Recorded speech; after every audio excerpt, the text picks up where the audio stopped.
పెద్దపల్లిలో flyover bridge పనులు సాగుతున్న నేపథ్యంలో రైల్వే అధికారులు భాగ్యనగర్ ట్రైన్ను నిలిపివేశారు. పెద్దపల్లి మండలం రాఘవపూర్ రైల్వే స్టేషన్లో భాగ్యనగర్ ఎక్స్ప్రెస్ రైలు సిర్పూర్ కాగజ్ నుండి సికింద్రాబాద్ వెళ్తున్న ట్రైను సుమారు 3 గంటలు నిలిచిపోయింది. ఉదయం 6:30 నుండి సుమారు 3 గంటలకు పైగా రాఘవపూర్ రైల్వే స్టేషన్లో ట్రైన్ నిలిచిపోయింది. దీంతో ప్రయాణికులు తీవ్ర ఇబ్బందులు పడ్డారు. పెద్దపల్లిలో రైల్వే ఫ్లైఓవర్ బ్రిడ్జ్ పనులు జరుగుతున్న నేపథ్యంలో ట్రైన్ను రైల్వే అధికారులు నిలిపివేశారు.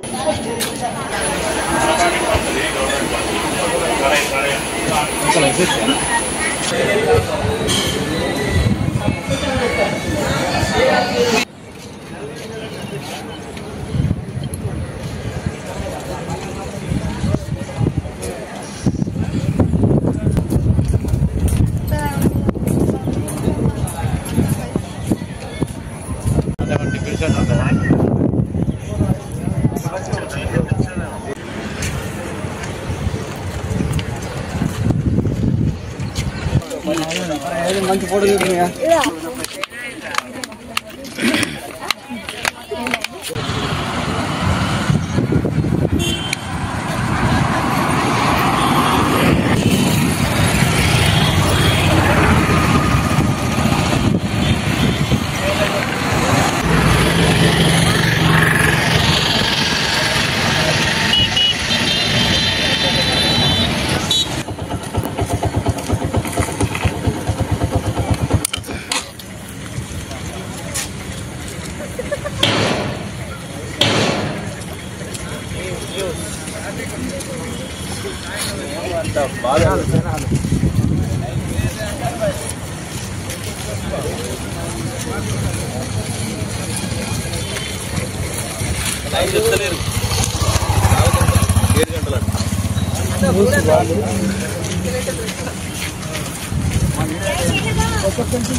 ఓకే. నా పేరు శేషగిరి. నేను ఆసిఫాబాద్ రోడ్లో ఎక్కాను. హైదరాబాద్ పోతా అని నేను నా పాప ఇద్దరము ఇక్కడ ఆపి దాదాపు 2.5 hours అవుతుంది రాఘవాపురంలో. ఎందుకు అని అడిగితే వాళ్ళు ఏదో సమాధానం చెప్తున్నారు. ఇంకా 4 hours పడుతుంది, 5 hours పడుతుంది అంటే వాళ్ళకే కరెక్ట్ క్లారిటీ లేదు.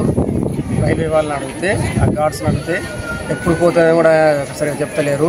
కానీ ఇప్పుడు అర్జెంట్ మాకు హైదరాబాద్ పోయేది ఉన్నది, మాకు పాప కాలేజ్ పని పోయేది ఉన్నది. ఇది ఎట్లా దీని వ్యవస్థ ఏంది అర్థమవుతలేదు.